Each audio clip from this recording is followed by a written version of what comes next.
The new and Notable Symposium highlights discoveries that make the field rethink what it thought it understood. One of this year's speakers, Shashank Shekhar, studies actin, one of the most fundamental structures in biology, and his work suggests one of its basic rules may not actually be true. Welcome, thank you for joining me. Thank you, thanks so much for having me. So this is fascinating. We're talking about actin filaments and how it allows growth on one end and not on the other. Could you just explain what that means? And you discovered it wasn't what it seemed. How did that come to be? So actin, all of us rather, we have water, fat, sugar, and proteins. Actin is 5% of your total protein mass. The other 95% is going to be tens of thousands of protein. Actually, we are mostly actin if you think about it. In muscle, we are 10% actin in terms of protein. So actin itself are these long sticks, long polymers that push your cells from the inside, and your cells essentially kind of roll and move because actin is pushing from the inside. It can grow from two ends. The one is called the barbed end, the plus end, and the other end is mostly supposed to depolymerize. So one end grows, the other depolymerizes, and that's kind of what is called treadmilling, and that's defined basically whatever we understand about actin in terms of how actin is able to generate force in all our cells to be able to move, divide, change shape. That's kind of the basic idea of treadmilling.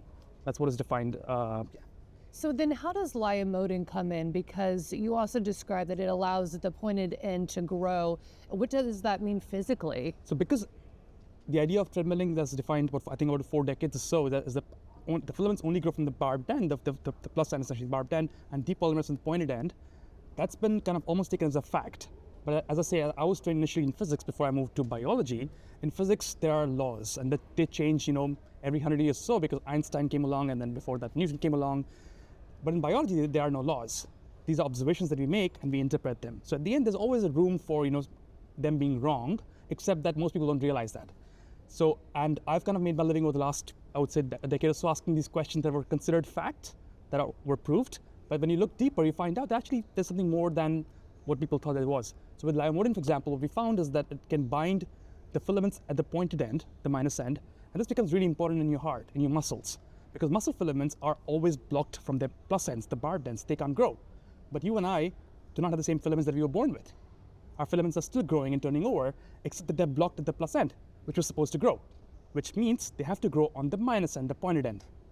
And we discovered that lyomodin actually binds the pointed end and happily elongates the filament away, which becomes really important because you want to be able to create contraction in muscle. And that's why you need the exact right filament length. And that's why lyomodin comes into the picture. And how would that affect us in day-to-day life with our health and our functioning beyond the muscle biology? So there's 2 things that a collaborator of mine, she's been working on lyomodin for over a decade. She's Carol Gregorio at Mount Sinai, and they found that if you have hearts that are lacking lyomodin, the patients end up with cardiomyopathies, especially in dilated cardiomyopathy, very early in life, and that would eventually lead to death.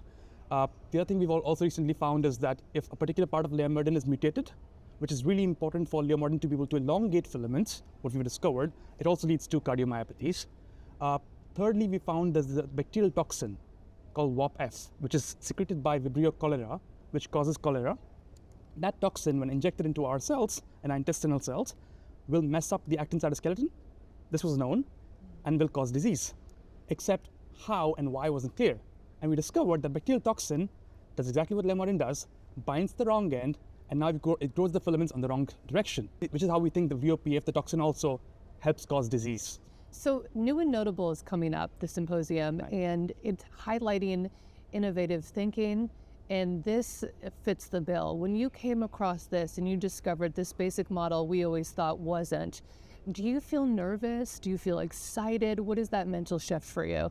It's exciting and terrifying, but I think now we are fairly confident that we found something really, really cool and novel, and that'll have long implications for the whole field of cytoskeleton biology. Yeah, absolutely. Probably energizes you to keep going and push further. Absolutely, and I think this really makes a huge difference because being recognized by the peers, essentially, PPS, the society is a society of peers who work in the same similar field.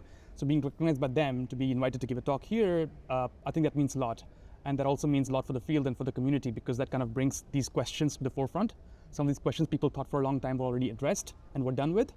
And I think my hope is that our work has kind of showed everyone that questions don't die. They just come back to life again, as new techniques come back, and then you can re-ask the same questions in the past and find really novel answers. I love that. Well, congratulations. Thank you for joining us. Thank you. Thanks for having me.